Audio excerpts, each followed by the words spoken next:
हो गया कि इमरान खान साहब ने कहा कि बिल्कुल इमरान खान साहब का आईनी हक है, और उसके ऊपर इमरान खान साहब के साथ इमरान खान साहब ने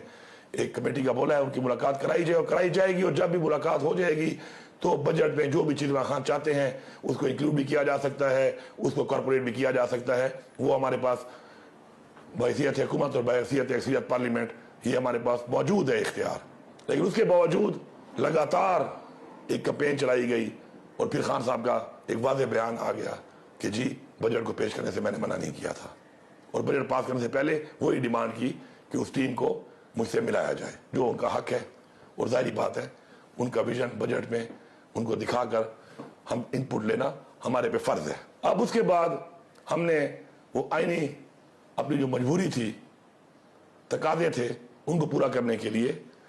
उसी शेड्यूल के मुताबिक वक्तन फवक्तन का मोशन और बजट के जरिए बजट को पास करना था। उसके ऊपर फिर एक कैंपेन चलाई गई, और फिर एक कैंपेन ऐसी चलाई गई कि उसमें पार्लियामेंट्री पार्टी बैठी, उसके अंदर पॉलिटिकल कमेटी बैठी, और बाकायदा तौर पे एक मुशावरत का जो तरीकाकार होता है एक पॉलिटिकल पार्टी का, उसके मुताबिक एक काम हुआ। क्योंकि किसी भी तरह से इमरान खान ने कभी भी मुझे या किसी और को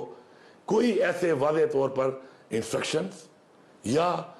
कोई ऐसे अहकामात नहीं दिए थे कि अगर मुलाकात नहीं होती तो खैर है हमारी हुकूमत भी चली जाए तो चली जाए, अगर दिए होती तो हम बिल्कुल उसी पे अमल करते।